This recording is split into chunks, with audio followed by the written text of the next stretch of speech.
Welcome everyone. My name is Lee Pucker. I'm the CEO of the Wireless Innovation Forum, and I'd like to welcome you to this 19th in our webinar series. Today's webinar will be on spectrum sharing, SAS to CBSD and SAS to SAS protocols. I'll do a few introductory notes and then turn it over to Prakash Moorut, who will be managing the webinar today. So first, a thank you to our sponsors, Google, Leonardo, Motorola Solutions, and Thales. These organizations help us in putting together and organizing these events, and so a big thank you to our sponsors for helping making these things possible. The slides for the webinar, they're in the handouts, and they'll also be posted on our webinars page on the forum's website. So if you go to WInnForum.org/webinars, you should be able to find it.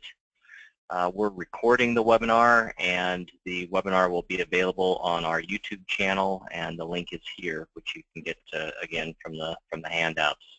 If you have any questions or need more information, please feel free to email me at any time. I'm lee.pucker@wirelessinnovation.org.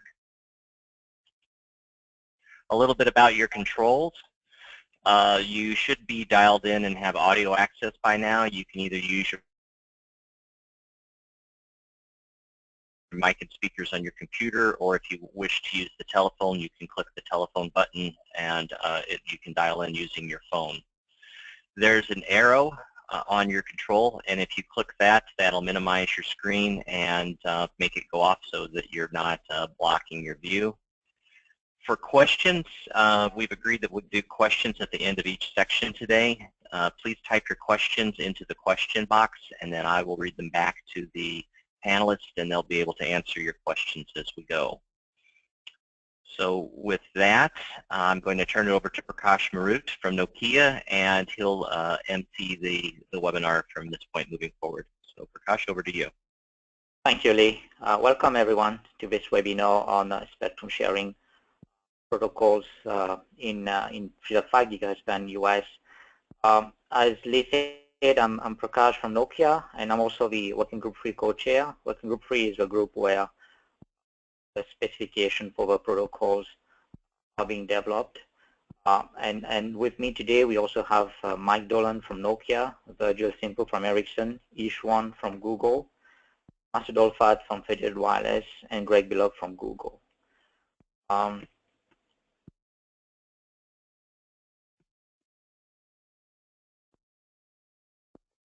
The next slide now. So I thought I'll start with just showing the forum organization. So the forum has many committees, and the work on spectrum sharing is done in the Spectrum Sharing Committee, the SSC group, where we're looking at topics such as operational requirements and functional requirements for the spectrum sharing framework, security requirements, as well as protocol specification and test and certification specs. That will enable commercialization of the 3.5 GHz shared spectrum in the US. So when you scroll down and and focus on the Spectrum Sharing Committee itself, there are 5 working groups. Working Group 1 focusing on operational and functional requirements. Working Group 2 on security requirements. Working Group 3 on protocol specification. Working Group 4 on test and certification, and Working Group 5 on operations. So the work we're going to present today is done in Working Group 3, protocol specification working group. And the charter of this working group is to define the detailed protocols for data and communications across the various interfaces within the system. In particular, we focused on what we call the interface between SASs.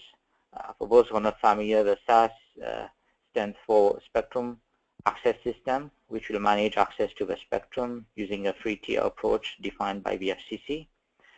So we define protocols for the SAS to SAS interface, but we also define the protocols for the interface between the networks, the wireless networks, and also the wireless devices. By device, I mean access points, base stations, etc. And you can see here on this chart the different entities that make up this spectrum sharing framework. SAS to SAS interface, as I mentioned, is the interface between the SASs, different SAS. Then the SAS-CBSD interface is the interface between a SAS and a CBSD, or a domain proxy, which is essentially a intermediary managing entity between CBSDs and SASs. CBSD stands for Citizen Broadband Service Devices, and as I mentioned, they are base stations or access points. And for those who are not familiar, CBRS stands for the Citizen Broadband Radio Service, and here defined in the US covers the 3550 to 3700 megahertz, but made available to wireless broadband on a shared basis with incumbents such as the US military and also the fixed satellite services. Okay, so we've been working on the specifications for a couple of years now, and we've already released a couple of technical reports that were published and have been used to do early trials. What I'm showing here is just capturing only the specification side, not necessarily all the technical reports that we've published. You can see the timeline here. So working group 1 has been working on the operational and functional requirements, and they've released version 1 of the requirements back in May of 2016. They released version 2 of the requirements, and now working on version 3 of the requirements. In parallel, working group 2 has been working on the security requirements, looking at communications security aspects, but also operational security aspects, especially as we deal with incumbents such as the US Department of Defense, for example. And they've already released 2 technical reports. These are available also on the forum's website. And in working group 3, we've been working on the SAS to SAS protocol specification and also the SAS to CBSD protocol specification for several months. And back in November of 2016, we've published version 1 of the specifications, and this is what we'll present today. These specifications are also available online, and at the end of this webinar, I have a link to these technical specs. Right now, working group 4 is taking the various outputs from the working group 1, working group 2, and working group 3, and we're defining the release 1 of the SAS test and certification specification, as well as the release 1 of the CBSD test and certification specification. So they intend to release the SAS test specs by end of April, and then the CBSD test specs by end of May. And we've been working very closely with the FCC, and a lot of work coming out of the WInnForum will be used by the FCC in order to certify the different entities that I mentioned in the previous slide, which are the CBSDs or the base stations, but also the SAS, SCs, the environmental sensing capability, are used to check radar systems, and also the domain proxy that I mentioned on previous slides. So this work is really very important, and will really guide what FCC will do in terms of certification, but also will help commercialization of gigahertz in the US. And you can see here some of the timelines working towards. So release 2, this slide shows a release 2 timeline. So working group 1 intends to publish version 4 of the specs, which will be part of the release 2 by end of May. And then in working group 3, by end of June, actually, we intend to publish the SAS to SAS protocol specs version 2, and then the SAS to CBSD protocol specs version 2 should be published by early July. And then working group 4 will also publish test and certification specs in November.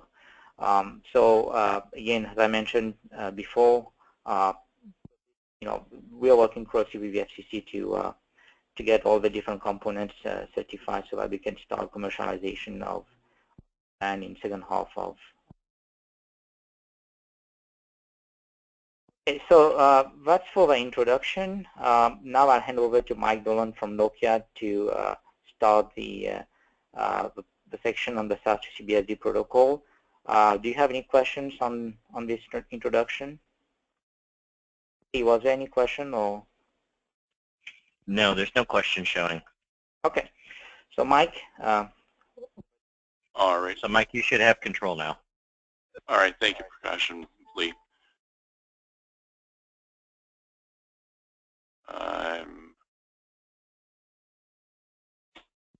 I'm not able to move the slide. There it goes. Okay.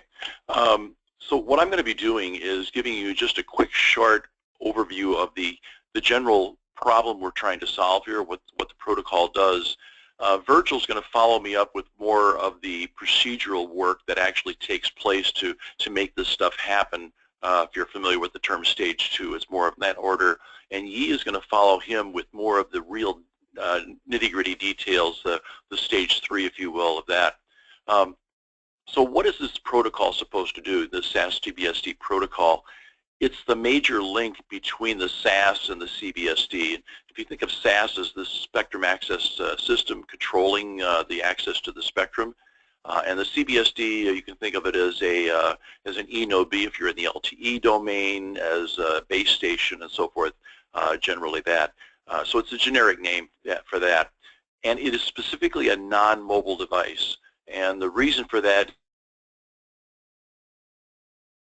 is because for the SAS to be able to do its work, it needs to know where those CBSDs are at so it can calculate what radio propagation is occurring and therefore know what spectrum to be able to allocate. So the two major functions that we're going to see here is that the CBSD is going to be registering with the SAS, and in doing that it makes itself known to the SAS, all of its operational characteristics, the antenna characteristics, down tilt, antenna patterns, the location, the height, and all those various things like that. Once the SAS knows what the CBSD is all about, then it will get a request from the CBSD, may I please use some spectrum? And the various techniques that the SAS will use will be to know what spectrum is available and various things like that that Virgil and Yi will take you more into detail on, groups and things of that sort. What is the SAS responsible for? The SAS is going to be taking care of the management of the spectrum, and primarily there are these incumbents, the people who already have access to the spectrum according to the FCC. At the top of the list are the military.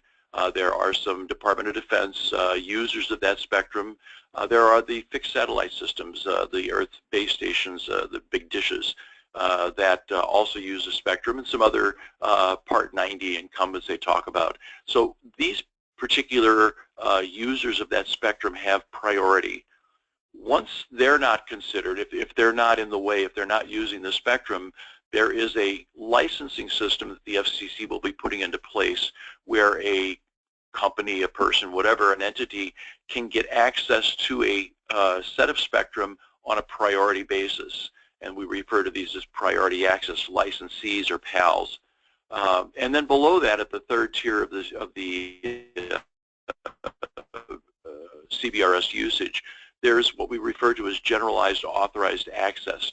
And the GAA users are essentially getting access to the spectrum when the incumbents are not there and the PALs, the priority accesses, are not there. So they'll go ahead and they'll try to share the spectrum on a best effort basis. The SAS is going to be doing its best effort to try to make sure that those GAA users and so forth can have some sort of a fair share of that particular spectrum.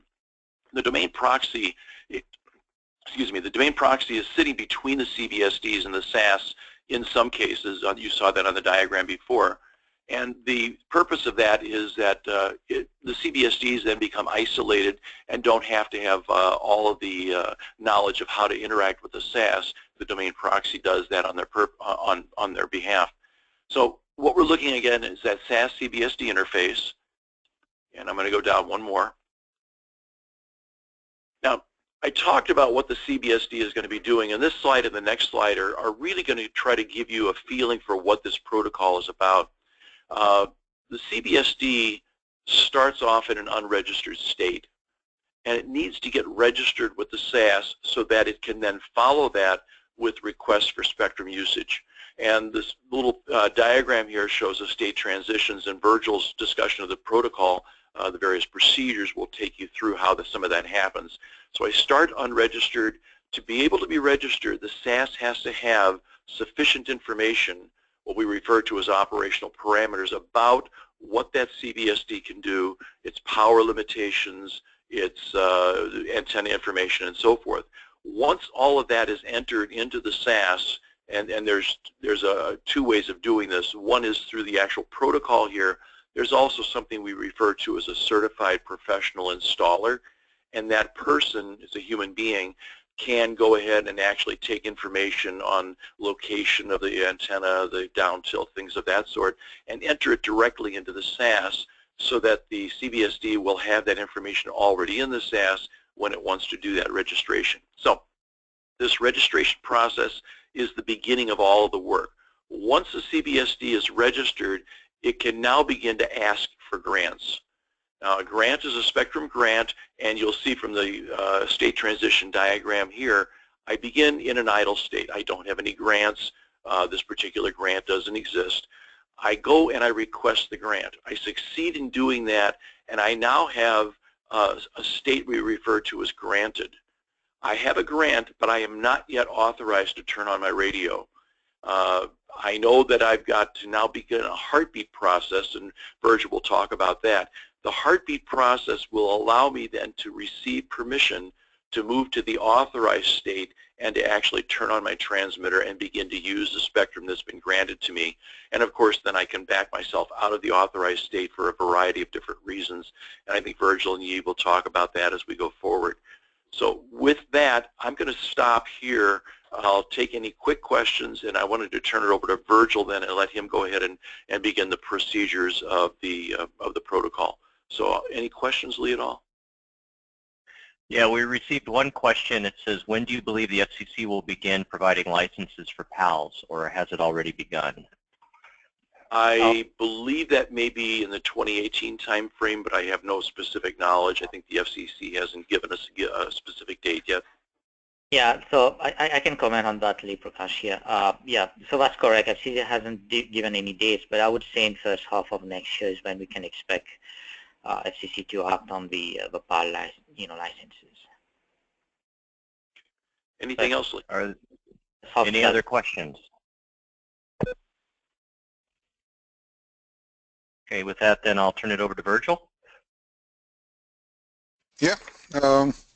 So I'm going to continue describing the protocol between SAS and CBSD, and Mike gave an introduction about states of CBSDs and of grants as well. So there are 8 procedures being identified in the SAS to CBSD protocol. So the first one is the SAS discovery procedure, authentication procedure, CBSD registration procedure, CBSD spectrum inquiry, grant procedure, heartbeat procedure, and then the last 2 are for terminating interaction and stopping transmitting, and those are the grant relinquishment procedure and deregistration procedure. So, so basically, oops, I think I flipped one too many. Regarding the discovery and authentication procedure, these are the first 2 procedures that a CBSD and SAS have to go to before they can interact with each other. So regarding the discovery procedure, SAS administrators are going to define the URLs for the provided services, and on the device side, on the CBSD side, either the CBSD or the domain proxy will have a configuration storing that URL and then using that URL to contact SAS.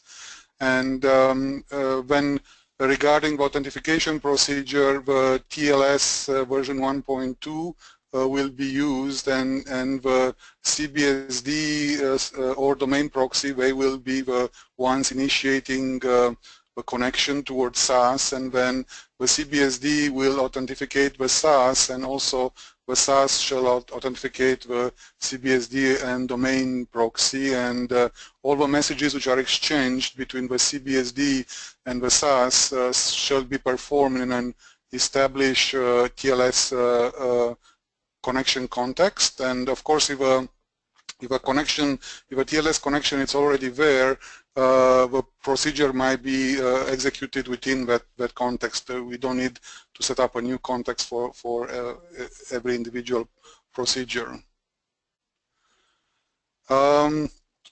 Regarding the registration procedure, so after the CBSD has contacted the SAS and has authenticated the SAS, CBSDs will initiate registration and will provide, as Mike has mentioned, provide a set of parameters to the SAS describing its location and information about FCC ID and serial number. And as a result, if everything goes well, the CBSD will get back an identifier called CBSD ID, and that identifier will be used in all the procedure which will follow. Also, if the SAS, during the registration, if the measurement report config parameter is included, the CBSD shall send the requested measurements to SAS during the spectrum inquiry procedure or during the grant request procedure.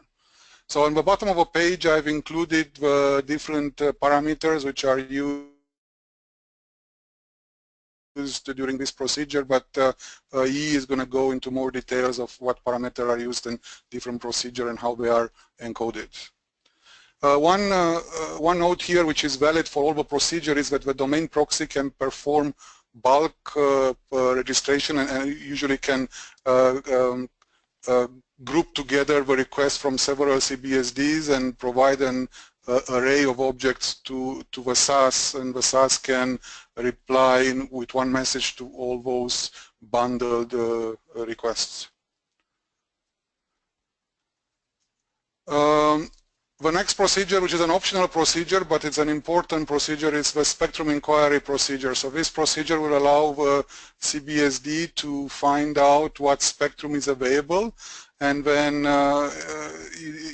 also find out if you know, I mean, it will help it for CBSD to choose which spectrum to use for the next procedure, which is the grant request procedure.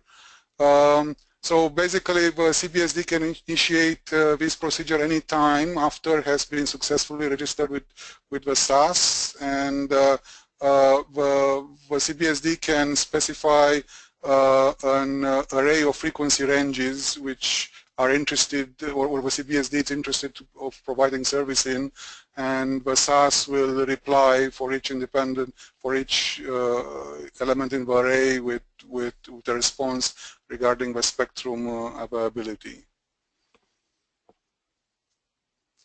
So after the CBSD has done the spectrum inquiry and decided which frequency range it should use, then the CBSD will also decide which will be the maximum EIRP that it plans to use in that particular channel, and then will send a grant request to the SAS in order to obtain a grant to operate in that particular channel.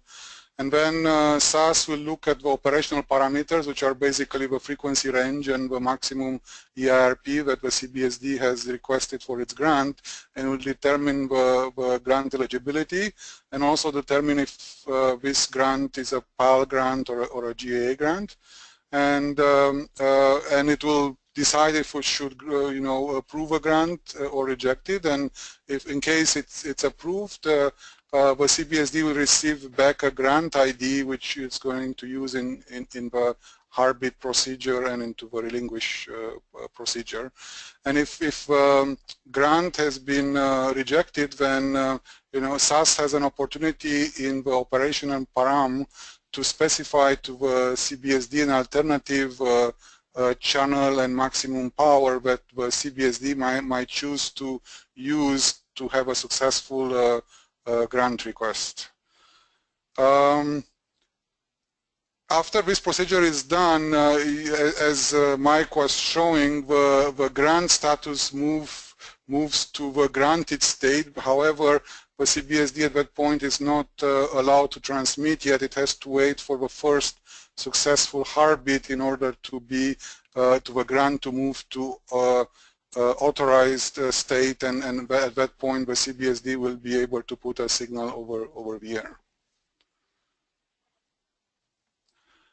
The next procedure, it's the heartbeat procedure, and it's one of, I would say, most important procedures because it will allow the CBSD to continue operation in the channel where it has obtained a grant.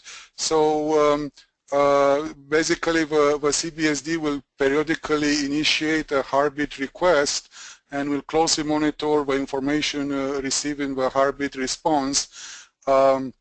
So if a heartbeat request has been successful, the heartbeat response will contain information, and one of the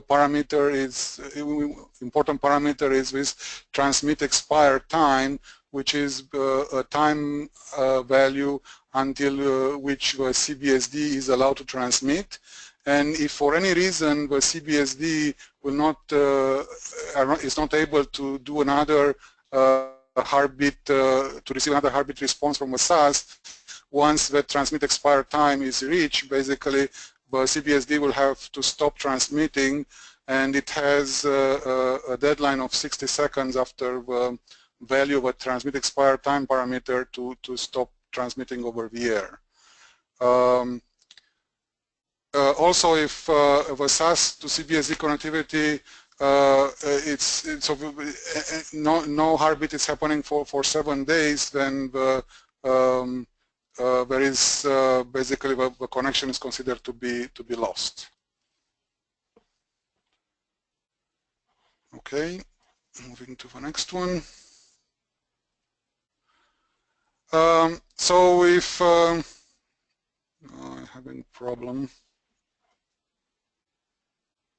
Okay, so the next procedure is the grant relinquishment procedure. So when the CBSD decides that it no longer needs a grant, then first it has to stop transmitting over the air, and then it can send a grant relinquishment request towards the SAS, and this will notify the SAS basically that the grant is no longer needed, so SAS will basically relinquish that grant and maybe offer it to some other CBSDs.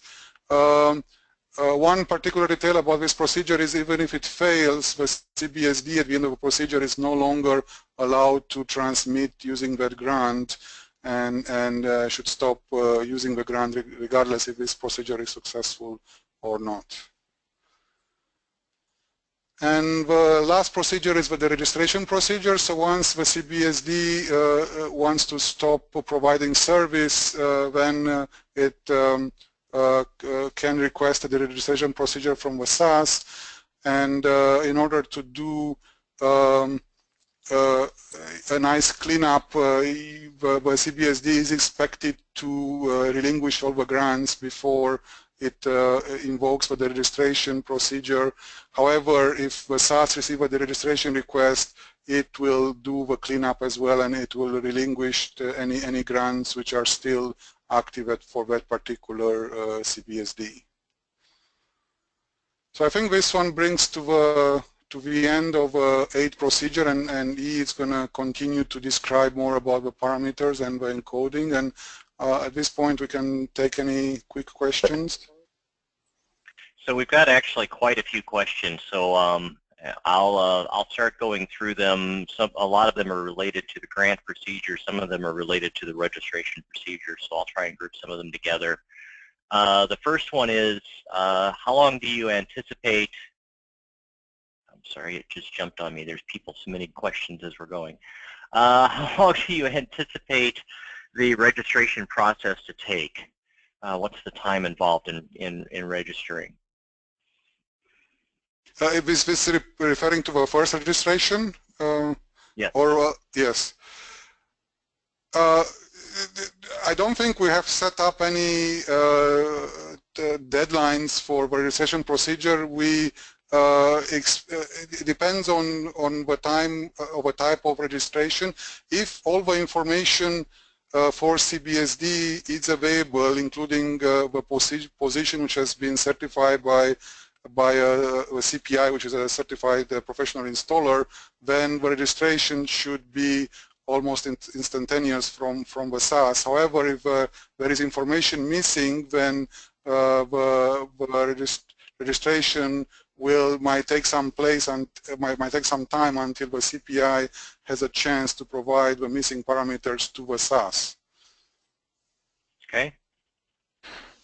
Hi, this is E ahead. from Google. I just want to add that registration usually is a very quick process because CBSD is not authorized to transmit during the registration process. So it's very easy for SAS to process this request. Masoud, go ahead. Yeah, if I can add one quick. So because the procedure, this is Masoud from Federated, because this procedure is happening over the HTTP lines, then most probably the limiting factor is the HTTP line. The processing at the SAS and CBSD is going to be very fast, as you mentioned. But I guess one important parameter is the information, right? If information is available, it's going to be very fast, right? If the information is missing, then SAS has to wait until all the information is provided to it.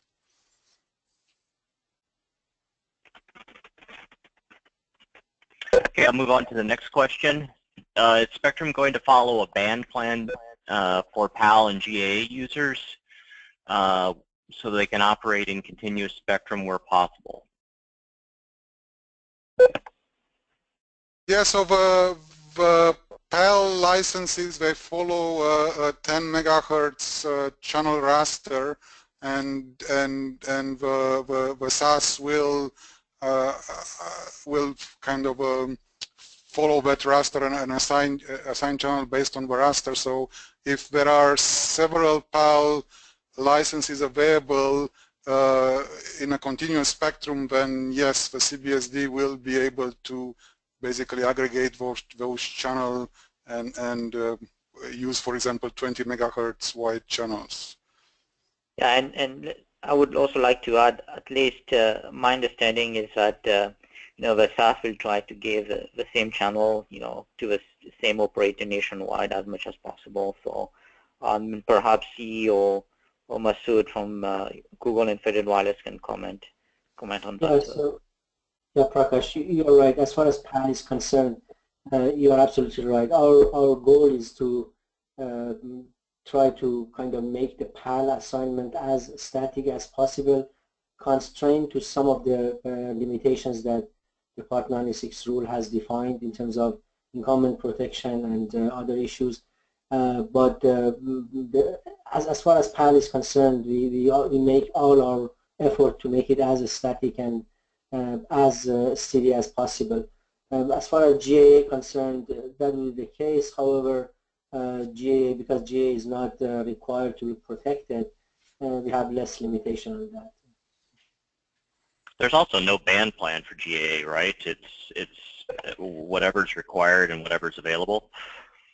Yeah, So, in the rule of like 10 megahertz chunk like we have for PAL, so there's no limitation.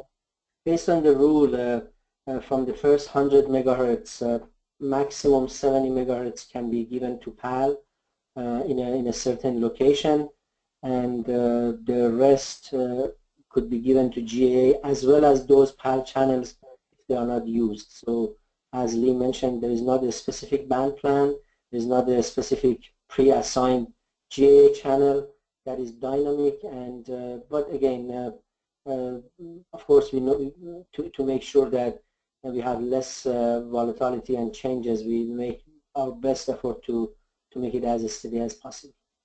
The SAS providers will play a big role here.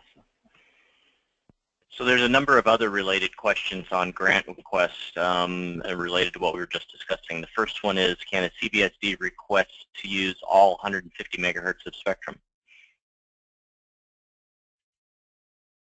There is no rule preventing the CBSD to request as much spectrum as it wants to use. It will be up to SAS to make sure that the requested spectrum will not interfere with a higher tier user like an incumbent military or if it, in case of a GA with a PAL user. But if it's a completely free spectrum, then yes, the CBSD is welcome to request the entire 150 megahertz. Okay. This is Craig. This is Craig Billock from Google. Just to add some color to that. So the CBSD has some options here. If all 150 megahertz are available, it could ask for them as one giant chunk or as separate chunks. And there's sort of reasons why a CBSD might wish to do both. So it'll be a little more stable in the face of any incumbent activity if it requests multiple chunks and then kind of aggregates those on the radio itself. But that might incur some management penalty and so forth. So that's up to system designers as to how they want to think about that. So the protocol provides the flexibility to manage this in several different ways.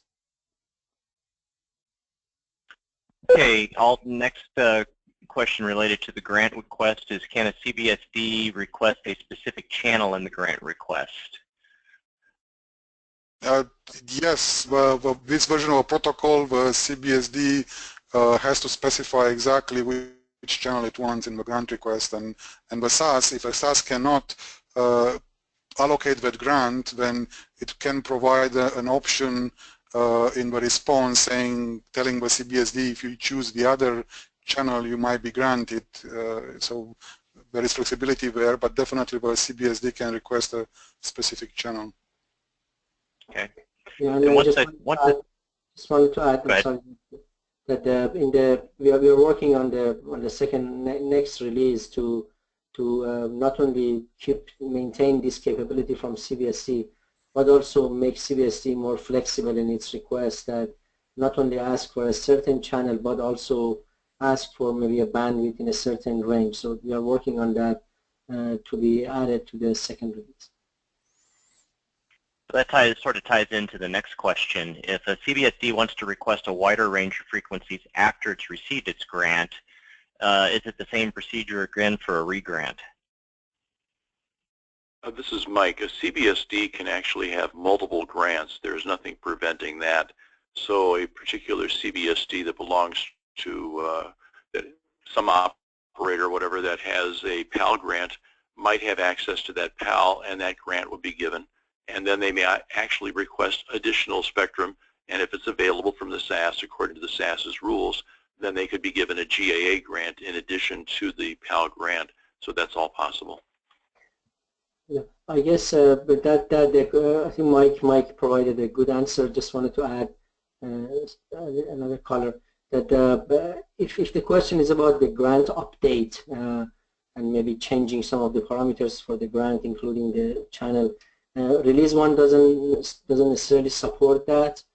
Currently, any change in the grant, either we have to request an additional spectrum and then, as Greg mentioned and Mike, aggregate them, or if you want to change any parameter, you need to relinquish the grant and make a request. Once again, that's another feature that we are exploring and we are discussing as a possibility to be used in the next release. Okay. Next question goes back to registration. Does SAS create a new CBSD ID for each new registration request, or does it remain permanent for each CBSD? CBSD is per registration. It's an identifier that identifies a particular registration context between the SAS and the CBSD. So if the SAS is, if the CBSD is deregistered and then tries to come back and reuse the CBSD that it has, a CBSD ID that it has, that will be rejected by the SAS. So that when I have to register again, I will get a new CBSD ID. Okay, next question is related to spectrum inquiry. Will SAS reserve a channel for any short period of time? The SAS will have to protect the incumbents, and if incumbent activity is detected, then SAS will prevent anybody to use that particular channel. And the time duration of how long that channel is impacted, it's hard to say, but yes, it could be impacted only for a short duration of time, in which case the SAS would block that channel from being allocated to any CBSD. Greg, you want to add any comment, maybe perhaps related to the heartbeat process? Yeah, sure. So, I guess the short answer to this question is that the spectrum inquiry and any of the, Virgil mentioned the operation program that the SAS can return as sort of advice to the CBSD. Those are all advisory, and so acting on those, as Virgil said, there may be a incumbent activity or another CBSD in this kind of a race condition claims that piece of spectrum. So the grant is really when the reservation, as it were, gets made. And something that Prakash mentioned is that when this grant kind of reservation gets made, that isn't yet a transmission authorization. It's a reservation to use that spectrum. So a grant could be issued even if there is transient incumbent activity, but then the heartbeat will indicate to the CBSD that that grant is currently in the suspended state. So there's various reasons why a system operator may wish to get a grant that is suspended and then just wait for the incumbent activity to go away. If it's aggregating channels, for instance, that may be the desirable operation. So think of the grant as kind of the room reservation, and then the heartbeat is sort of the key that lets you get into the room and use it. So the heartbeat is like the transmission authorization. The grant is that the SAS won't allocate that spectrum to any other users, and that it isn't being occupied by one of the incumbents, with this exception of sort of transient incumbent activity where we can have grants in the suspended state. Okay, the next question is related to GA-CBSDs. If a GA-CBSD is using spectrum, can a SAS assign the same spectrum to another CBSD? This is go ahead. Okay, yeah, so the sort of short answer to this is yes. So what we hope is that the situation that arises is that the GA users will cooperatively share spectrum that's available to GA users, and so this wouldn't happen, but there is no protection guarantees between GA users. So in some circumstances where there's a lot of demand for the spectrum, the SAS may indeed allocate the same spectrum to different GA users. So there's a mechanism in the protocol called grouping, which we hope will be used by CBSD users to basically indicate when that is an acceptable or even a desirable condition. Obviously, if CBSDs are communicating amongst themselves and they want to be given the same channel, so they'll be able to use these grouping parameters to indicate to the SAS whether co-assignment is desirable or an acceptable condition, in which case that gives the SAS some more degrees of freedom to try and give non-contending allocations to different GA users when that's possible. But if there's enough demand, then GA users may be given the same allocation if they can accept that assignment.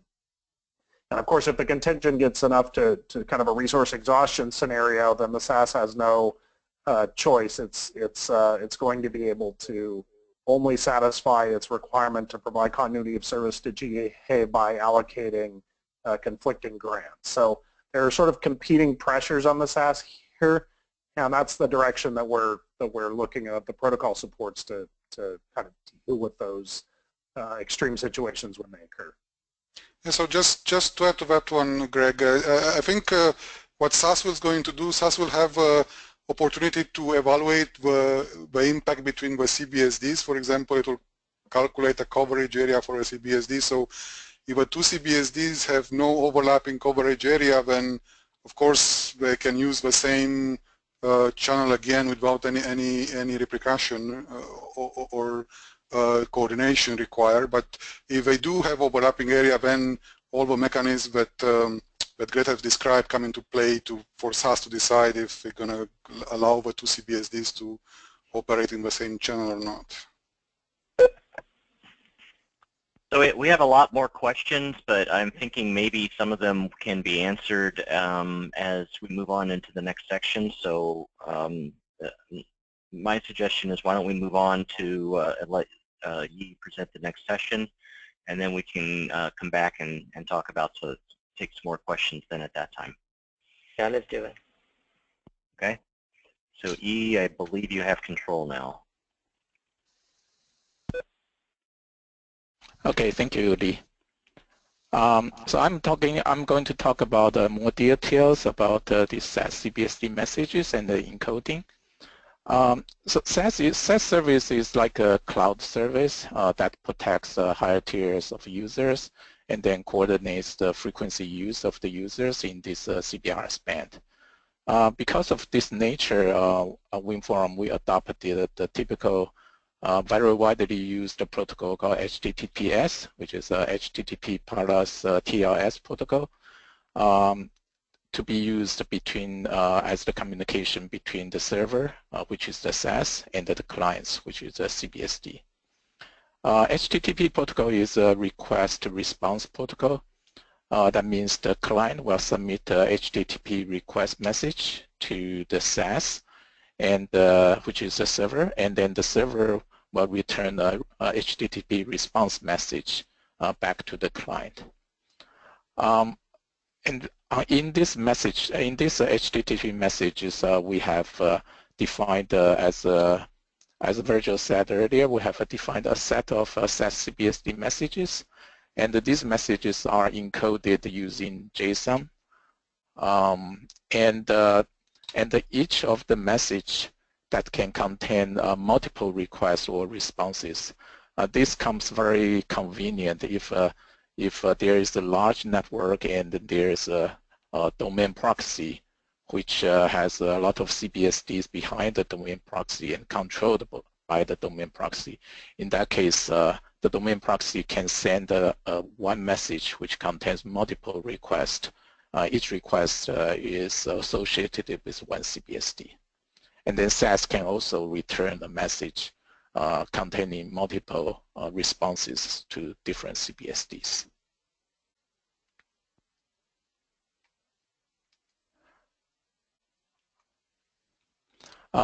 This slide is about the structure of SAS-CBSD messages.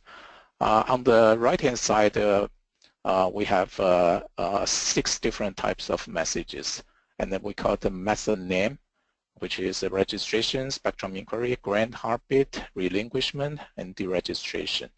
And for each method, we have a JSON array name and the JSON response name. So the JSON array name and JSON response name will be included in the HTTP message. The HTTP message will look like something on the left. It has a header. In this example, it's a request message, registration request message. So it begins with a post, and then will be followed by the version number v1.2. So the current release of the protocol is version 1 of the release. So it's a v1.0, and then will be followed by the method name. In this example, is the registration. And then we also have a HTTP version number 1.1. After that, there is a URL, which is the SAS administration URL. And then the CBSD side, the client side, has to specify this URL, and this URL is usually public information. So it depends on which SAS the CBSD is trying to talk to. The corresponding URL should be put here. And the body part of this message will, as you see here, we will have a JSON array name here. In this example, is a registration request. This basically tells SAS this request message is registration request. If it's, for example, grant request, and then we will put grant request here. And this is basically an array, so it can contain several objects. And then one object represents a request for a particular CBSD. And as you can see, the array can contain multiple objects. So that makes this message very convenient.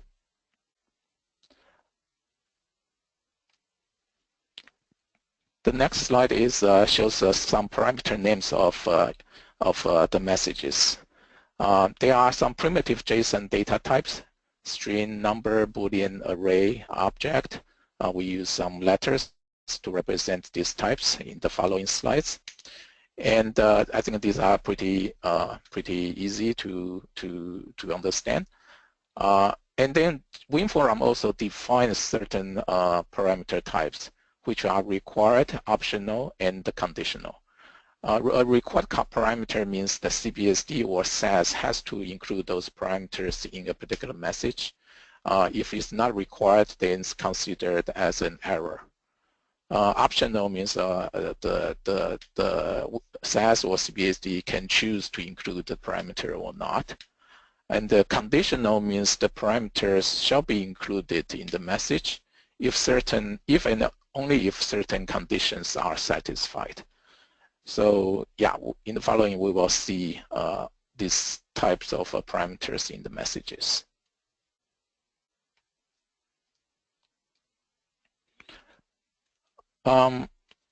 So the first message I'm going to talk about is the registration messages. This is the biggest message out of the 6. So the registration request user has to include user ID, which is given to the CBSD user through a user registration process. And the FCC ID is like a model ID given by FCC to this particular CBSD model. And then also we have a CBSD serial number, call sign, CBSD category, meaning category A or category B, CBSD information, this is an optional object, air interface information of the CBSD, and installation parameter, this is an object. And the measurement capability, which shows the capability that the measurement capability the CBSD can support. And then we also have a grouping parameter. This is an object that the CBSD can tell SAS that, for example, a group of CBSD that belongs to the same group. For example, a big operator's network, they can belong to the same group, and then they request, for example, the same frequency. So the CBSD can use this parameter to tell SAS this information. In this registration request message, all the conditional parameters as listed here, actually they are required. However, because of category B CBSD, for example, those information can be provided to SAS through a different channel. So in that case, those information are not included in this registration request message, but they are required as a registration procedure. So if this information are not available at SAS, SAS will turn down this registration request. For example, one example is the installation parameter. Those installation parameter listed here, they can very well be provided by the professional installer to SAS, not through the SAS-CBSD interface, but through, for example, a mobile app. That's just an example. Professional installer can provide this information to SAS. In the registration response, SAS will provide a CBSD ID. That's the most important parameter that will be used in the future request messages. And then also, if SAS want to request measurement report, it can include the measurement report configuration in the registration response. And then there is also a response code, response object, which includes response code and the response message and response data. So in the next slide, we will show the possible response codes that SAS can send to CBSD. There are several categories. First, of course, as response code 0 means the request is successful.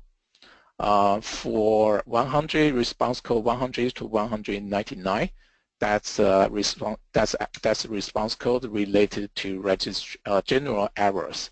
For example, the protocol version error, blacklisted CBSD, missing parameter, invalid values, or certificate error, or deregistration. So these are general error codes. From 200 to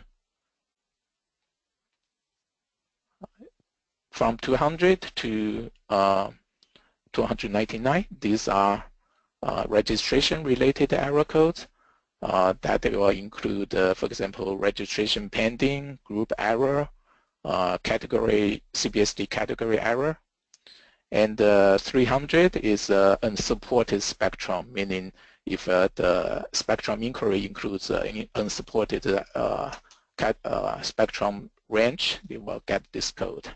And we have also some grant-related error code and heartbeat-related error codes.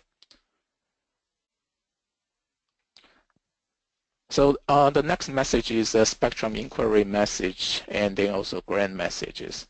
So for spectrum inquiry, the CBSD basically sends a range of the spectrum and then requests information in that spectrum. And the SAS response will include available channels in that range. Basically, SAS is using 10 megahertz as the channel, and then to tell CBSD whether this 10 megahertz is available. If it is available, then it's a GAA channel or PAL channel. So with this information, CBSD can request a grant from SAS. The most critical information from the grant request is the operation parameters. Operation parameters includes the maximum EIRP and the operation frequency range. And with that information, SAS will have to calculate the interference implication of this grant. Say if the grant is going to cause too much interference to an incumbent, then SAS will reject this grant request. But if it's not an interference, not causing any interference issue, then SAS can approve this grant request. In the grant response, therefore, SAS, if it is approved, then SAS will provide a grant ID, and then also a grant expiration time, and then the heartbeat interval. These are key parameters. Also the channel type telling the CBSD whether this is a PAL channel or GAA channel. After a grant is approved, the CBSD can start the heartbeat process. Basically, heartbeat process asks for SAS admission to start using this grant for transmission. And then in the heartbeat response, the key thing is if it is approved, the SAS will include the transmit expire time. It basically tells CBSD that you can transmit with this grant until this time. And then before that time, CBSD has to send another grant, a heartbeat request. And then in the heartbeat response, SAS will extend this transmit expire time to sometime in the future. So in this process, with this process, CBSD can continue transmitting with this grant. And also CBSD can request renewal of this grant if the grant is going to expire. And then with that request, SAS can include the new grant expire time in the heartbeat response.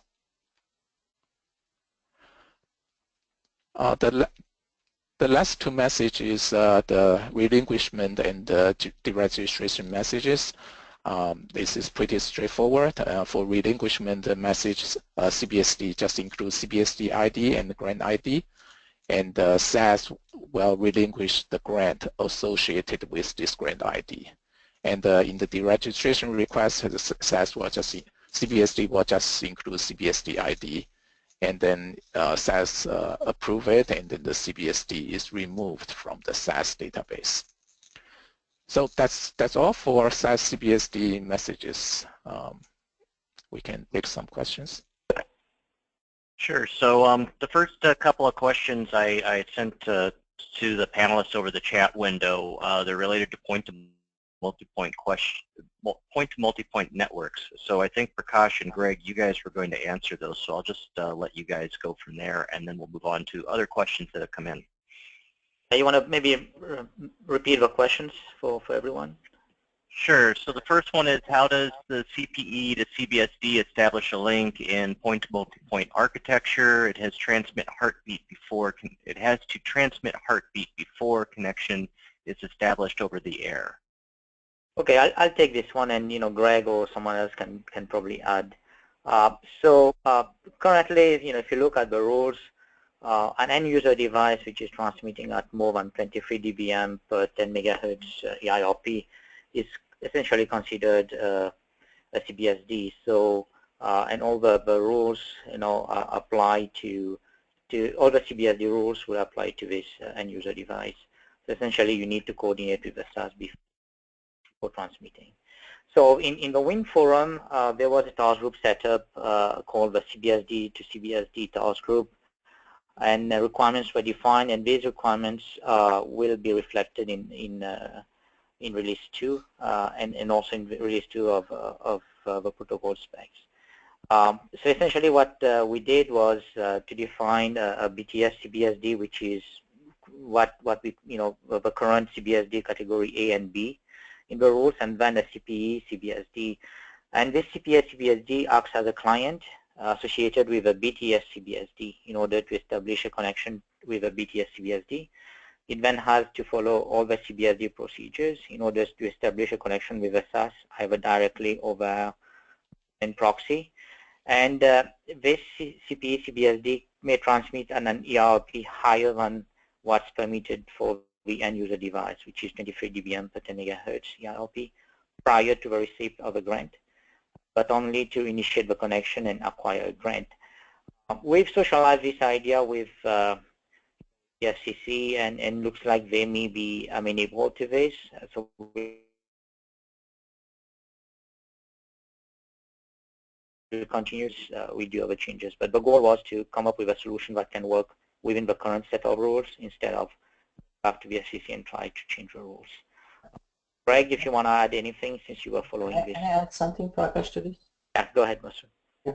So Prakash addressed the scenario that the CPE has to send transmit higher than 24 dBm, maybe, and basically make it like similar to CBSD, and assuming that the CPE doesn't have internet connection to create the connection with the SAS. But I think in a more general scenario, and he's absolutely right in all of those aspects. But in a more general scenario, if I understood the question correctly, in a point-to-multipoint network, please keep in mind that the SAS only determines the frequency to the CBSD. SAS doesn't have to necessarily allocate the spectrum to the CPEs. Again, unless, as Prakash mentioned, CPE is transmitting high power. But in a regular point-to-multipoint network such as LTE and others, that the CPEs are transmitting no more than 24 dBm per 10 megahertz. The normal approach of network discovery and the CBSDs or eNodeBs providing the downlink and uplink frequency to the UEs, for example, through in LTE they use SIB1 and the broadcast channel that the eNodeBs have. That is applicable here. SAS has nothing to do with the spectrum and informing the UEs and the devices what the spectrum is used. SAS is only in charge of allocating a spectrum to the CBSD, and whatever. Keep in mind that this CBRS is technology agnostic. So whatever technology is being used, air interface technology is used, they can continue using their own mechanism, whatever it is. And this CBRS operation is not going to impact that. Okay, next question, Lee. I think the second question was just answered by Masoud, so I'm going to move on then to a different topic, and maybe 2 more minutes for questions, and then we can move on to the next section. So the next question is, what is the advantage or reason for CBSD to suggest a frequency range to the SAS? Why is the SAS not directly assigned a channel once it gets requests from a CBSD? So I think the main motivation is CBSD knows best in its own environment. CBSD can know whether this channel is clean or not clean, or CBSD may have some preference. So basically, we leave the flexibility to CBSD to do the grant request. But the SAS can also provide a recommendation in the grant request. So this is also supported by the protocol. For example, if a grant CBSD wants is rejected by the SAS, and in the grant response, SAS can tell CBSD, hey, this is a new set of operation parameters that you should consider to use. So that operation is also supported by the protocol. So a couple of what-if questions. So what if all the spectrum's been granted to the CBSD and the new CBSD comes in asking for 50 megahertz of spectrum? What happens?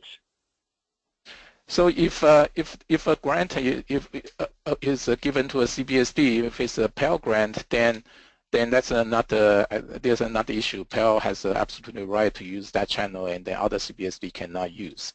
But if it's a GA grant, then by law, anyone can use this GA channel, and so this comes to the issue that we've been discussing in WInnForum about the GAA coexistence. So this is an ongoing process. In theory, SAS can approve all such grants, but in the end, if the spectrum becomes very crowded, then nobody can use the spectrum anymore if everybody is requesting everything in this spectrum. So we need to have eventually have some kind of a coexistence scheme design agreed by in the industry to support coexistence. So the next question is related. What happens if I have a GAA grant and a PAL's granted access in my space and there's no more open spectrum to move to? Can that happen? I think the answer is no. Yeah. The answer may be yes, in the sense that if I have a GAA and the PAL is granted, then I have to get out of the way. I may go back to the SAS and ask for that. Find me some additional spectrum inquiry procedure that Virgil talked about. I could ask for that, and it may be that I'm told, well, here is a piece of spectrum over here, and I, as a CBSD, may go out and measure that spectrum locally and find out that there is so much interference that I just cannot operate properly. So it's a possibility that I may not be able to get another GAA grant in a different part of the spectrum range, or I may have to be told, yes, here's a piece of spectrum, here's another one over here, and I go out and measure both of them, and I go, I have to have something, I'll pick what looks the best to me, even though it's not, it may be poor spectrum, it may be the best that I can get, so I'll go back and I'll request that for a grant. Yeah, I think we need to know that there is up to 70 megahertz for PAL channel. So in theory, that we should have at least 80 megahertz for GA channel. But of course, we have other incumbents to protect, and then there may be other users using those GA channels. So those GA channels may have some deficiency, maybe not very required, or may not even be able to use as a full power because of incumbent protection. So that's the downside to use a GA channel. So, if you allow me, I want to add one point, that the thing is not as bad and as scary as it seems, considering the fact that the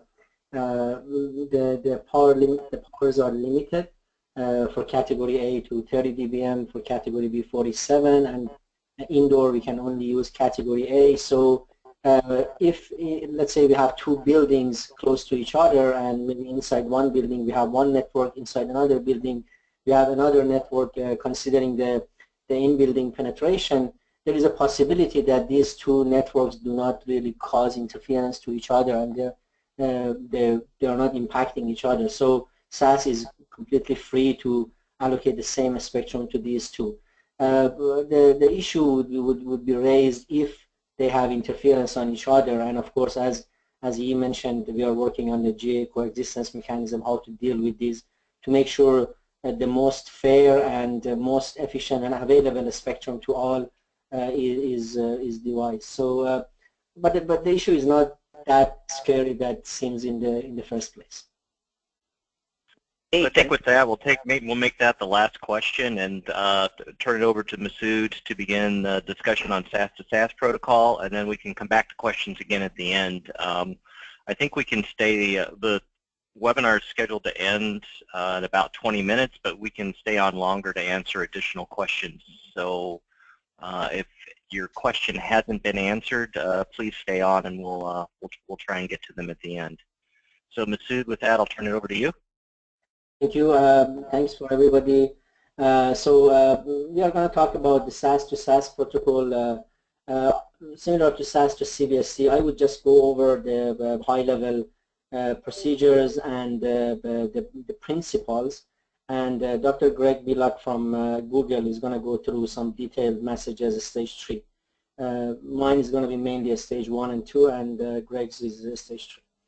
So next page. So you saw this this structure. This is the CBRS structure. There are mainly two major interface that we are developing the standard for. One was the SAS to CBSD / domain proxy that was described, and the one that I'm going to describe right now is the SAS to SAS interface. The interface among two different SASs operating in the United States.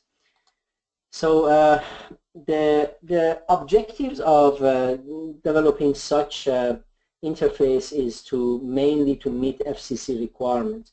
FCC has required SASs to share information among each other to make sure that the incumbent protection is achieved, the overall incumbent protection, as well as the efficient spectrum allocation. Also to make sure that the interface makes sure that the security and authentication and confidentiality of the SAS information is maintained. The point is the aggregate interference protection is a major issue that we need to take into account, because if there is an incumbent, such as a radar or a fixed satellite service, the interference threshold has to be met by all SASs together. In other words, it's not that there is a threshold for each SAS separately. It's the threshold is defined by FCC for all. So in order to meet these aggregate interference protection, it's essential that SASs communicate with each other. Also to provide a more efficient GAA coexistence functionality. If there are GAAs that are constituents of different SASs, in order to have a better spectrum efficiency and spectrum utilization, it's important for SASs to communicate with each other. Also, for other issues such as enforcement action and other arrangement, the SASs have to talk to each other. And finally, we are trying to make sure that the propagation model and the aggregate interference model that we are using are common in terms of their parameters. So these are all reasons that SASs needs to communicate with each other through this interface. So going to next page, the basics of this protocol, SAS to SAS interface protocol, are the following. First of all, FCC has recommended and has required SASs to operate autonomously. This doesn't mean that one SAS has to close its eyes to other SASs information. It means that in making a decision, SAS has to be able to make a decision without the decision-making process in each SAS has to be autonomous. However, in order to do that, we need to make sure that we coordinate and we have enough information from other SASs. So that's one of the major aspects of this SAS to SAS protocol. Also, the protocol allows both real-time and non-real-time, like bulk data exchange, as well as the time and instant time range and instant data exchange. We have defined different type of data to be exchanged. One of them is called SAS essential, another one is public data. The SAS essential data are the data that, if requested, a SAS has to provide it to the other side. And public data are the ones that SASs are mandated by FCC to share with the public, and of course can be shared with other SASs either through SAS to SAS, or the other SAS can get it from the public arena. The SAS to SAS protocol that we have defined supports a different exchange initiation mechanism, and we call it push and pull. Push means that a SAS preemptively pushes the data into other SASs, and pull means that the SAS initiates a request from other SAS. Both are supported in this protocol, as well as the styles. We are allowing bulk data exchange, which means that one SAS shares all of its information, of course the information that are allowed to share, with other SAS, and the other one is that we just do incremental data exchange that could be triggered by some events, for example a grant request. The diagram that is shown on the right provides these two mechanisms on the push and pull. In the case of push, SAS just basically sends the data, and the other SAS, peer SAS, can send a request. So Dr. Billock is going to talk about this later. Going to next page, there are some prerequisites for the SAS to SAS to be initiated, which are kind of out of scope for us. Is one of them is that make sure that the SASs are getting enough authentication and keys to be able to authenticate with each other.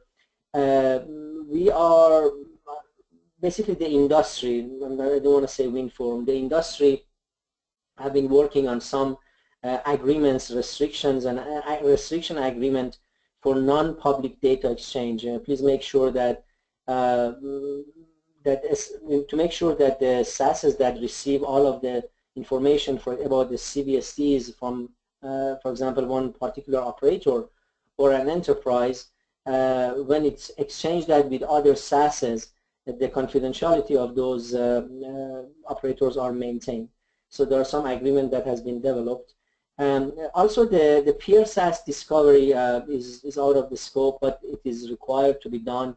It can be done in a dynamic method, for example, using DNS or DHCP, or some static methods that, for example, a SAS pushes its URL to the SASs around.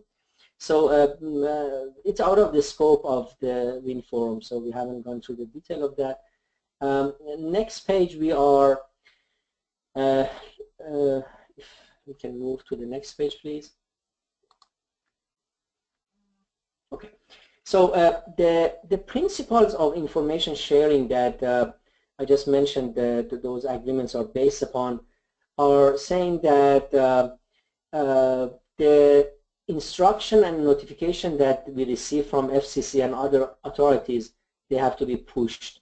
Of course, FCC and other authorities will push that to all SASs, but in order to make sure all SAS around a particular SAS receive them, they would be pushed. The Department of Defense has requested us to prevent sharing the federal incumbent information to other SASs. So if, for example, that ESC provides, ESC is the environment sensing capability that senses the federal incumbent radars, those cannot be shared with other SASs. Also, as I said, the SAS essential data shall be exchanged incrementally if requested by other SAS.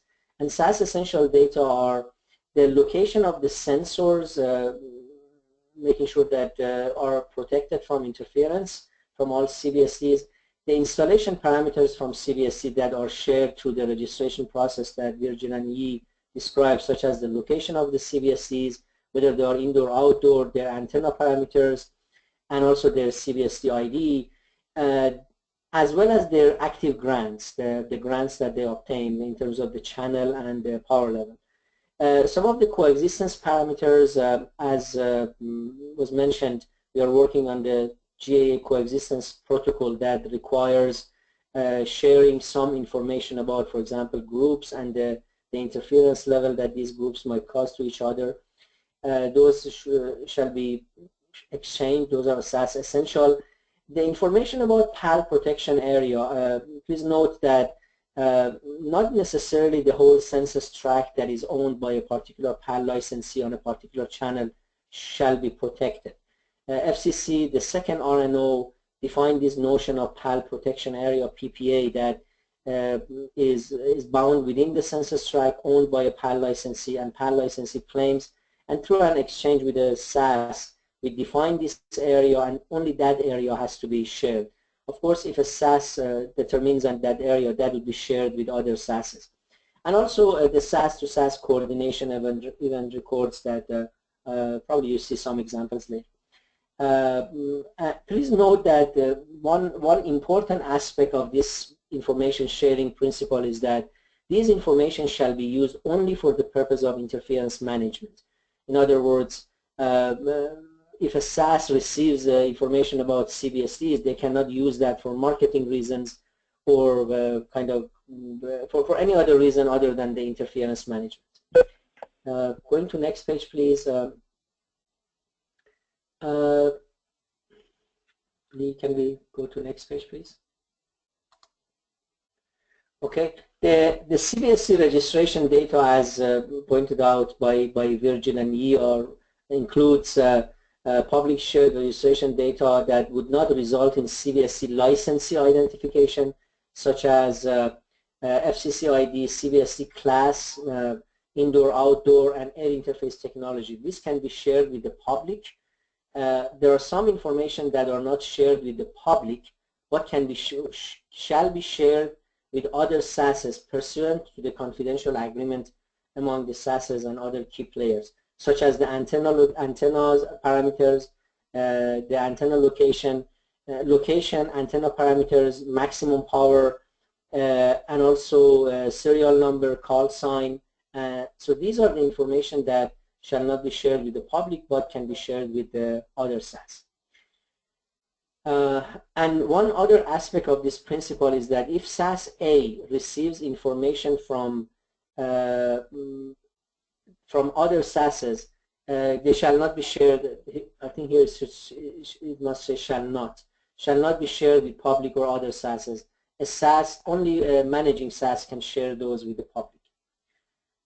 Going to next page, I'm trying to make sure that Greg has time to go through his stuff as well. The public data set, I think I went through the FCC ID, the public registration data, PAL area information, which are public through the auction, the exclusion zone records, the areas that are defined by FCC and NTI as exclusion zone, and also the record about the non-federal incumbents such as FSS and grandfather wireless devices. These are information that are not CBSD registration information, but other public data set. And finally, in my section, if I go to the next page, I'm this is the quick diagram showing the bulk and incremental data synchronization that maybe a SAS like SAS-1 can share all of its, especially if a SAS is newcomer, it can share all of its information with other SAS, and then afterwards the incremental data synchronization would happen.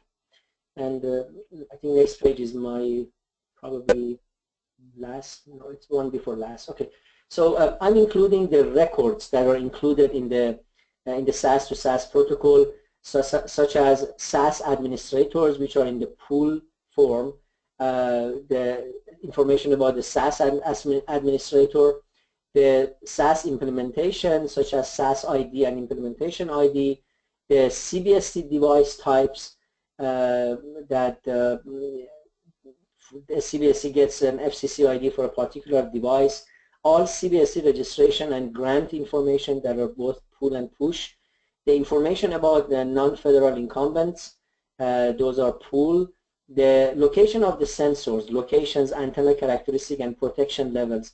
And the goal of that is to make sure that the sensors, which are actually some receivers, are protected from the CBSDs around. The information about zones, and those zones includes PAL census tract, PPAs, the grandfather wireless areas, those are shared with other SASs. the coordination events, which are both pull and push, exchange of information that defines, I mean, it's a big range, such as GAA and FSS arrangement, PAL-to-PAL arrangement, the information about GAA coexistence, enforcement action that FCC has required. So those are kind of, this coordination event is a record that can include a wide variety, a wide range of information to be exchanged. And of course, finally, we have the full activity dump that is equivalent to bulk synchronization, and it has to be done in every 7 days. Very quickly, my last page, it's we have the time range record request, which means that a CBSD, a SAS can request all events that are happening in a particular time range from other SASs. So for example, I can tell the other SAS, please send me all information, including CBSC registration, CBSC grant request, zones within the last, for example, 60 seconds or 10 minutes. The maximum time range is 3,600 seconds, 60 minutes. So this allows SAS to maintain updated information with other SASs. I think from here on, which is kind of more stage 3 stuff, I'll let Dr. Billock from Google to continue. Greg? So I think we'll hold off on questions for now, and then Greg, you can go direct. So you should have control. 5 minutes. Not a lot. Greg? Did we lose Greg?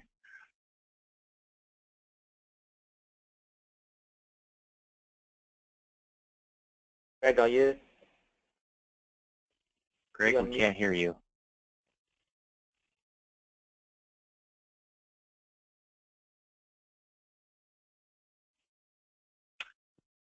Or maybe can someone else do Greg's section? do you want to continue? Okay. Okay. Greg is not here. I don't know whether he's mute or he has lost the connection. Yeah, it looks like he's reconnecting his audio. So Masoud, maybe if you can continue, he'll okay. Can you go to next? He'll join back in again in a second. Okay. So I think these are the list of information that the data records that are pulled by a requesting SAS from the other SAS, and I listed them, such as the CBSC record, zone records, coordination event, and I went through them in the previous page. Can you move to the next page, please?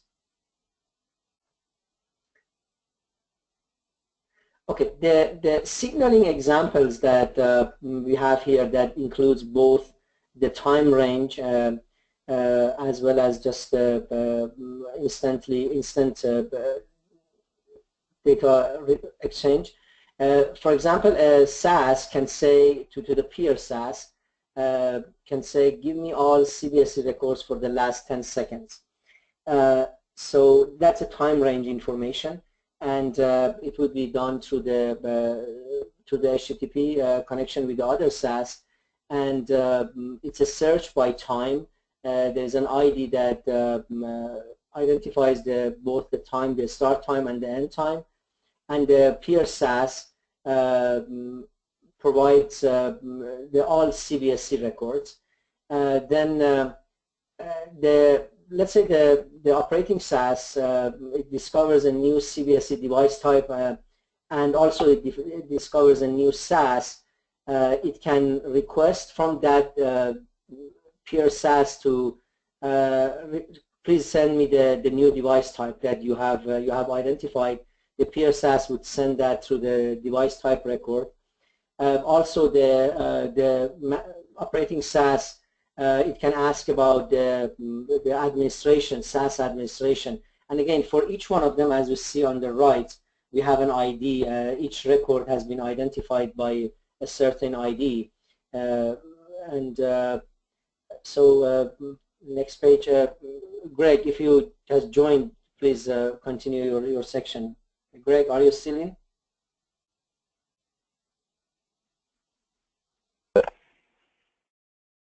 He's not here?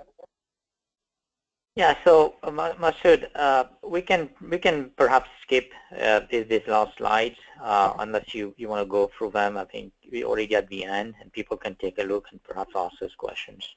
Okay, so if he comes back during the questions, he can mention, but that's okay. So I went over this very high level. It's a diagram showing the time range, but I'll let Greg, if he comes back, to go through the details. Why don't we go to the conclusion slide or summary slides, Lee? Then we can take the questions after that. So very quickly, you can download the protocol specs at the link I'm showing here. We're also working on a technical report that will provide explanation and best practices for the use of the SAS-SAS and SAS-CBSD protocol. We hope to publish that technical report sometime in March, and you have a link here where you can go and get that report that will help you with interpreting the protocols. And then in end of March, we have a workshop and also a keynote at IWC conference in Las Vegas, and then there will be more webinars coming up, so keep an eye on that. So regarding the workshop, you can see here it's from 10 to 5 p.m. on March 30th. There will be a video presentation on some virtual reality application, a demo that was done on the CBRS spectrum with different players of the 3.5 GHz ecosystem, and then a tutorial with panel discussion on the standards work we are doing, the CBRS rules, and also the transition from perhaps Part 90 to Part 96, for example. And then a ecosystem presentation from industry leaders for different ecosystem players, the CBSD vendors, SAS vendors, etc., coming together to share their views, and also where we are in terms of the commercialization of this band, and then a roundtable discussion. So I hope people can join that workshop, and here's a link to register to that workshop. Okay, so that will conclude the talk for today, but we can take any questions, Ali, now that we were not able to answer. Sure. So we've got quite a few questions. I will go through them one at a time, and just if folks have additional questions, please type them in, and we'll just, I think everybody can stay on for a bit, so we'll just stay on and try and get through as many of these as possible. So the first question is there any limitation when a domain proxy requests bulk CBSDs, like the amount, same different place, etc.? Can you repeat it, please? Yeah. So it's a difference. What is? Can you please repeat it? Sure. Is there any limitation when a domain proxy requests bulk CBSDs, like the amount, same different place, etc.? This is Mike. There's no real limitation we've specified in the protocol. The underlying transport may have some limitations, but in general, in the protocol, we've not specified any limitations on that. Yeah, I think the only thing that should be considered is if we do include a large amount of requests, for example, grant request in one message from domain proxy to SAS, it may take more time for SAS to make the response ready. So I think that's one thing the domain proxy side has to consider, because the workload will be higher at the SAS side. Okay. The next question is, in case of a domain proxy, if some of the CBSDs only want relinquishment out of a number of CBSDs, will the domain proxy take care of per CBSD relinquishment? It depends. Go ahead, Virgil. Go ahead. Yeah. So yes, I mean the domain proxy has the capability to either do it CBSD per CBSD, or only group together the CBSD who want to relinquish and bulk, I mean, gather all the messages in one big array and send it at one relinquishment request. But it definitely can pick and choose only a subset of CBSDs for any particular procedure, including the relinquishment request. Okay. Next question. If all spectrum has been granted to CBSDs and a new CBSD comes in asking for 50 megahertz, I think we answered this one already. Okay. While CBSD registration process, does the SAS have to communicate with the FCC database? How does the SAS verify the registration request is genuine or not? I guess I can answer that.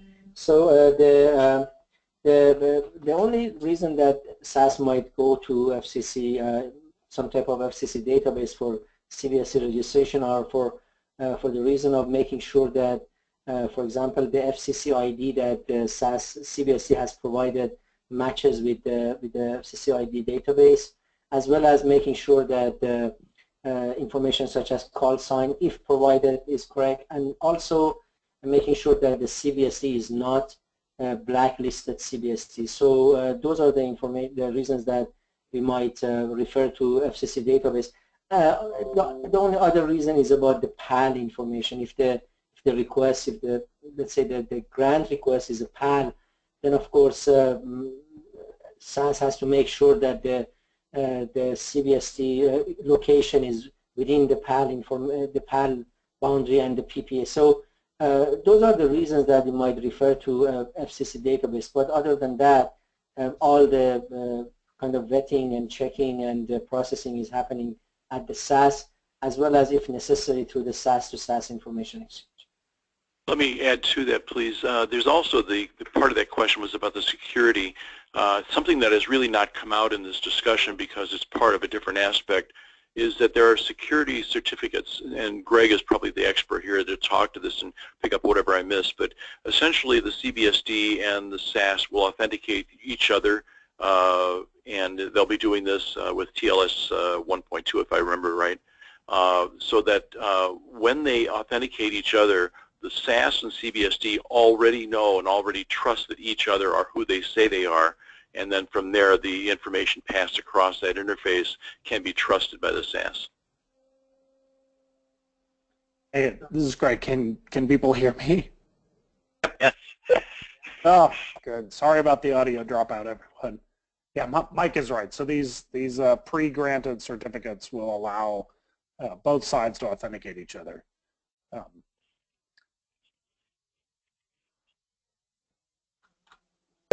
Okay, I'll move on to the next question. While CBSD registration process does, that's the one I just did. For PAL, is there an option for a group of CBSDs to request the same PAL channel, assuming CBSD devices can coordinate between them? The answer to that one is that the owner of the PAL, the person who is the licensee of that PAL, will have a set of CBSDs that are listed in what we refer to as a cluster list in the SAS. And so the CBSD, when it comes up and requests a grant, doesn't specify PAL or GAA in the request. It simply says, I would like to be able to get a channel within this frequency range at this maximum power level and so forth. The SAS, because of its databases and the access to the PAL databases and so forth, knows that that particular CBSD is either allowed to use that PAL channel or is not. If it's allowed to use the PAL channel, it will be granted that spectrum grant, and the indication coming back to the CBSD will be, you have a PAL channel. If the CBSD is not part of the PAL and it's requesting that frequency, if the frequency is open, if there is no PAL licensee currently using that frequency in that region where it's at, where it would be allocated, I can get a GAA grant in that region. But as soon as the PAL licensee comes on, one of their CBSDs requests its PAL grant, then that GAA grant will have to be removed, and the CBSD will have to go find a different piece of spectrum to use. Does that help? I want to add that in the current protocol version, we have also the spectrum inquiry procedure. And through the spectrum inquiry procedure, CBSD can find which PAL channels are available to it. And if a group of CBSD, they have the same PAL rights, in the spectrum inquiry response, they will find out they have the same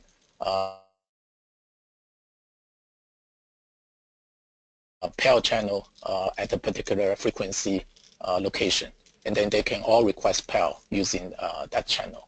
Yeah, just want to add one thing, that by definition, a PAL license is 10 megahertz. So if an operator has maybe 20 megahertz, 30 megahertz as PAL, those are maybe three PAL licenses, different licenses in the same area. So assuming that the operator doesn't have more than one PAL license in a particular census tract, then the only option for using PAL for those CBSDs are to have the same channel. Of course, as our friends mentioned, they can request GA and aggregate, but depending on the number of PAL licenses that an owner has in one particular area, which cannot be more than four channels in one census tract, by the way, that's a limit, then CBSDs can operate in one or multiple PAL channels in one particular area.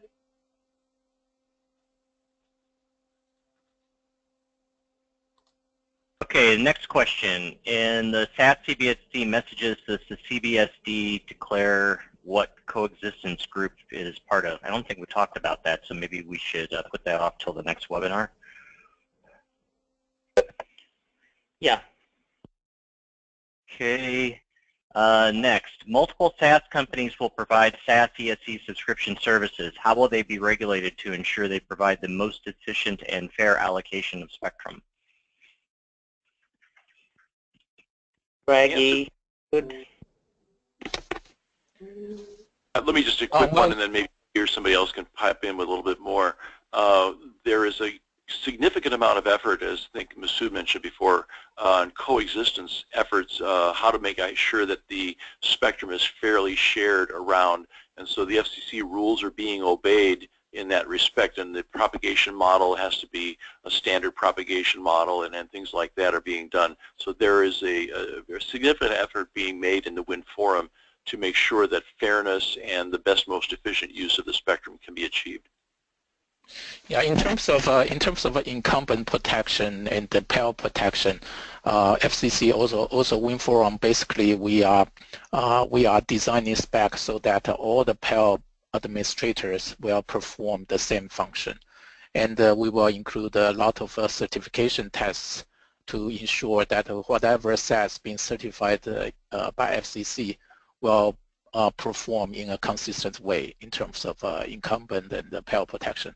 But for GAA channel allocation coexistence, that's not a part of the certification, and then that's still something the industry has to figure out how to perform GAA coexistence at the SAS, and then how to ensure consistent operation across different SASs.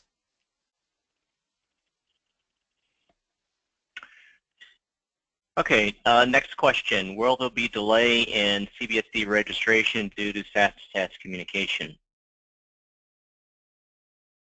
As I mentioned, one of the major issue of SAS to SAS interface is to make sure they can operate autonomously, and therefore they would share all their information in a kind of bulk information.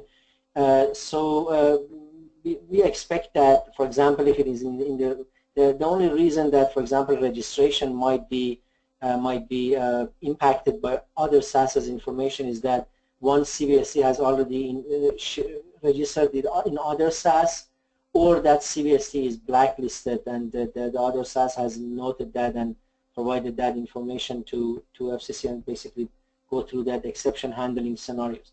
So we don't expect that to be delayed, because those information have already been shared and periodically are shared between the SAS. So we don't expect a major delay on CBSC registration because of that reason.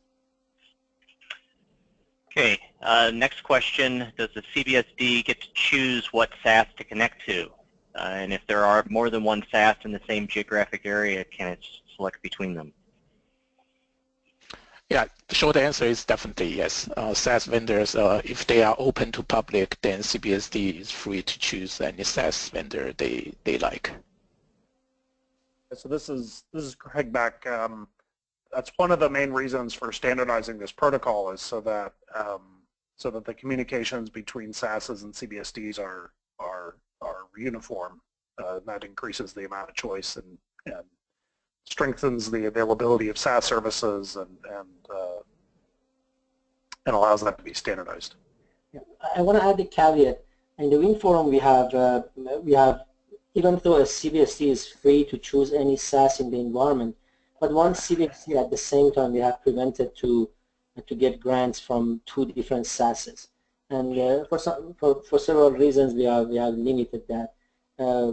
So if a CBSD is registered at one SAS and asking the grant from one SAS, if he wants to kind of get information from other SASs, it has to deregister from the first SAS and then registers again with the second SAS. Simultaneously it cannot, but it can pick any of the SASs to register to. Okay, next question. Will 2 SASs not in the same geographic area also share information amongst them? Will there be SAS-to-SAS connection among SAS regardless of location? This is Greg. So the short answer is yes. So SASs are connected in what amounts to a crossbar configuration. So they basically share all information. This isn't expected to be a dramatic amount of information that gets shared. We talked about this a little bit in the presentation, but essentially, if a SAS isn't interested in data for a particular area, it can just discard that when it receives it from its peers. So next question's somewhat related. Will information of one CBSD shared to a SAS be available to another CBSD connected to the same SAS?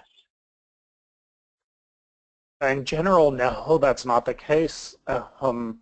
In the next version of the protocol, we're considering some exceptions to that rule for coexistence facilitation. So this may voluntarily be available, like information that allows CBSDs to do a better job coexisting. Obviously, that's a big concern, and we've had a lot of questions about it, and that's an area of active development in the format, as we've said.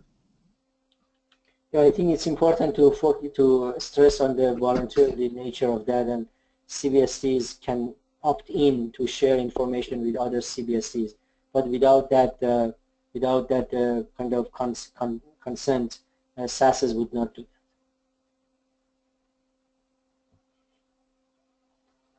Okay, next question. I think I'll skip that one for now. Is it possible that PAL frequency channels would be split into non-contiguous channels of 10 megahertz? So the constraints on PAL channel assignment is that the SAS needs to do its best to make these contiguous. There are awkward situations where that may not be possible universally because of other constraints on PAL channel assignment, but in general, yes, these channels will be allocated contiguously. Just to add on, I mean, there could be a situation where the SAS does the static allocation of contiguous channels, but due to the incumbent activity, some of the channels might not be available to the CBSD to use. So the CBSD has to be prepared to handle non-contiguous channels.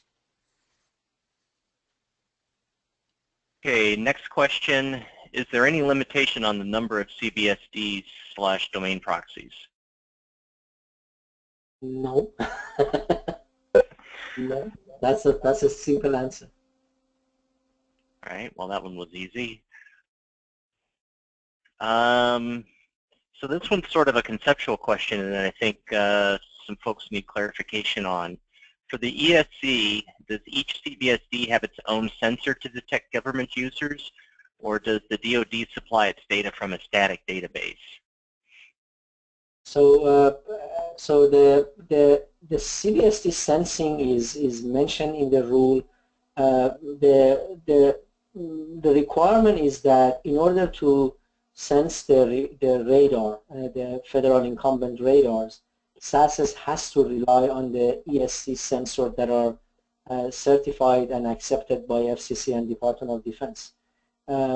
However, it is allowed that maybe the CBSD sensing information be sent to the SAS, and SAS can augment its information about the incumbents through those CBSD sensing. But CBSD sensing cannot be the only source of federal incumbent sensing. For example, based on CBSD sensing, we cannot change the exclusion zones to protection zones. However, they can be optionally used.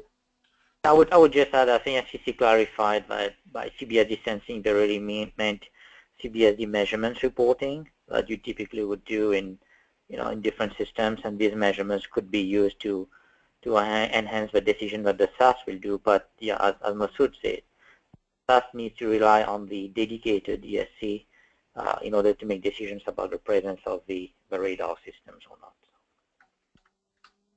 I think just to be crisp there is no requirement that CBSDs have a radar sensor. And in fact, they're encouraged not to. I would be even stronger. I would say that if you are planning to build a radar sensor into your CBSD, come and talk to WInnForum people, and we'll let you know what the situation is with that. And even moreover, let you know why that's a really bad idea. So the current version of the protocol does not support exchanging between CBSD and SAS, does not support exchanging any radar specific information. All we have it's an RSSI type of measurement which can be used to know what channel it's available or not, but not if a radar is present. Yeah. So CBSD sensing in the rules doesn't mean ESC sensing. It's really just measurement reporting. Yeah, and there's also not a static database provided by the government, which was the other half of the question. That doesn't exist. So there'd be a dedicated ESC network deployed that would be doing the sensing of the incumbent radars, and then that would provide the information to the SASs. Yep, correct. Good point. Okay, next question. If an operator wishes to allocate the same channel to a set of its own CBSD, how can that happen? Does the operator have to send a bunch of requests via the domain proxy to the SAS providing the specifications of each of those CBSDs? Yeah, that's one way. I think maybe the most convenient way is to use this group design. If operator put a certain group of CBSDs as, for example, frequency reuse 1 group, and then request channels for those group of CBSDs through a domain proxy, then either SAS will just approve them, or SAS will try to give the same channels to all CBSDs in that group. But in any case, all those grant requests from all CBSDs have to be included in the message that domain proxy sends to the SAS. So it's not going to be one message. However, all of the CBSDs can indicate that they are in the same group, so that SAS tries to allocate the same spectrum to all of the CBSDs. So I think it's worth mentioning that that extension to the grouping capability to support this frequency or reuse of 1 network will be added in the next release. Right now, in the current version of a protocol, I guess it will be up to the CBSDs or domain proxy to coordinate and make sure that they ask for the same channel. Okay.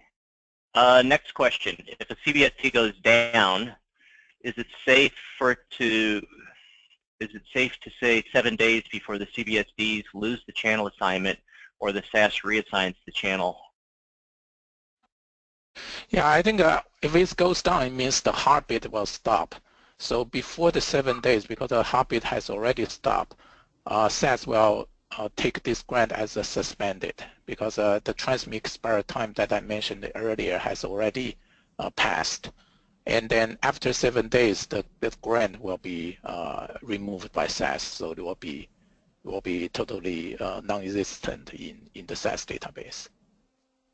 So just to clarify, it'll continue to have its grant, or it'll continue to have its grant for the 7 days, but it won't be in the state where it can transmit once it passes the transmit expiry time.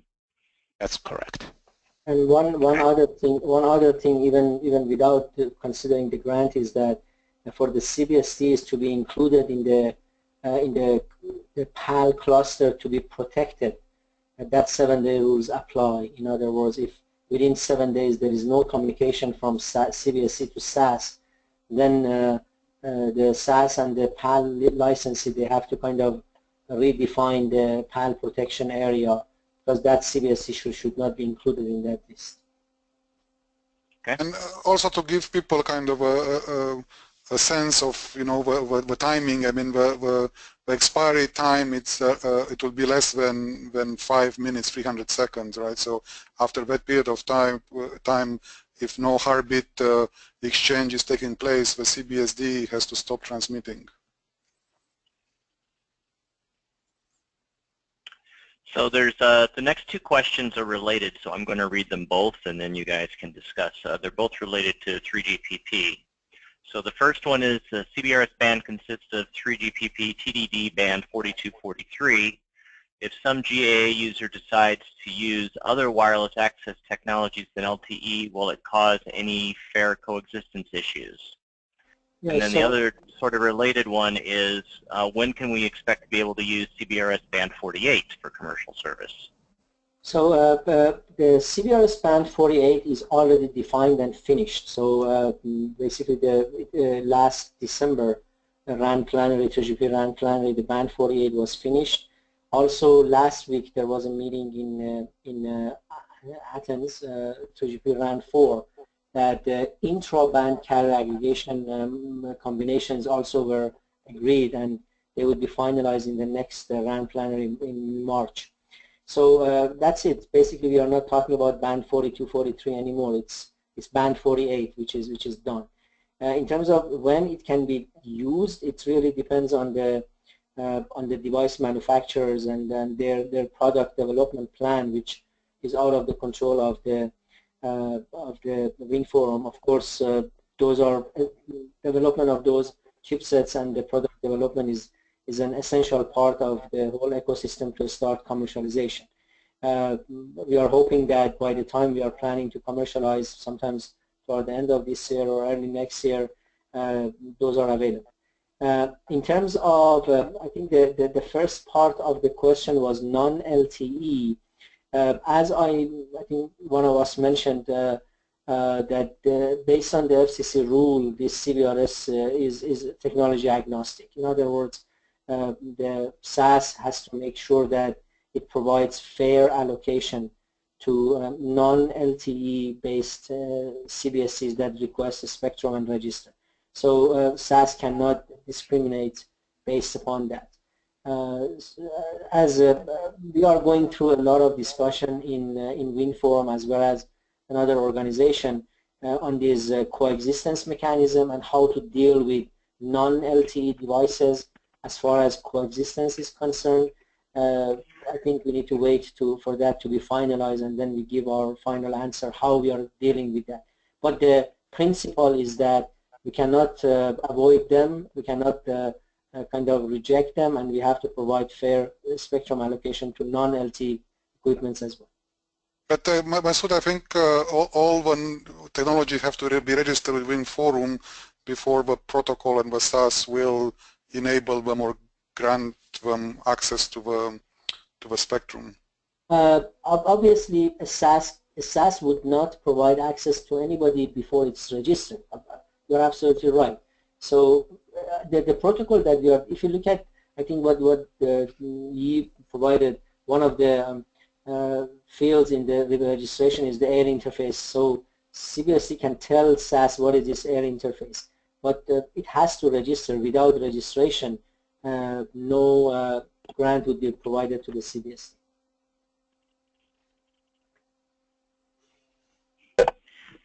Any more questions? Yeah, so why don't we do one last question, and then we'll close the webinar. We've gone half hour over already. So the last question is, how a CBSD can define its protection area? I guess that's related to a PAL. Does anybody want to take that? I can. Sorry, I talked a lot. So we don't have a protection area for one particular CBSD.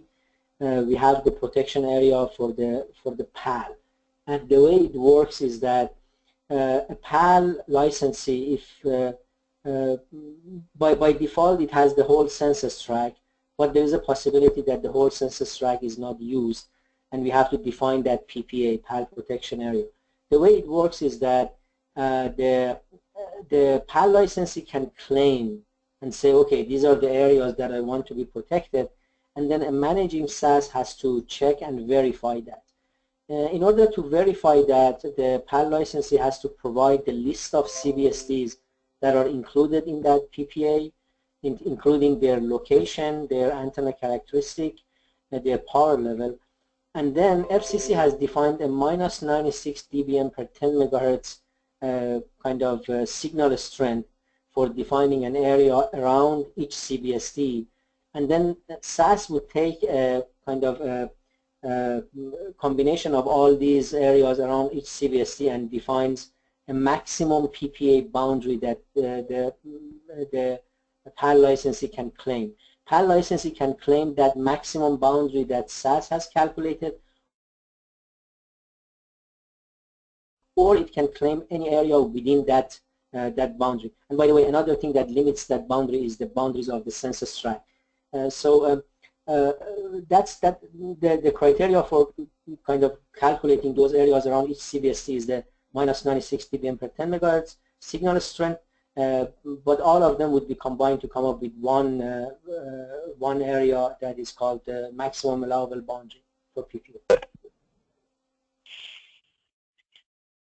So why don't we make that then the last answer, last question. So thank you all to the panelists for your presentation, and thank you all for staying on longer to answer the questions.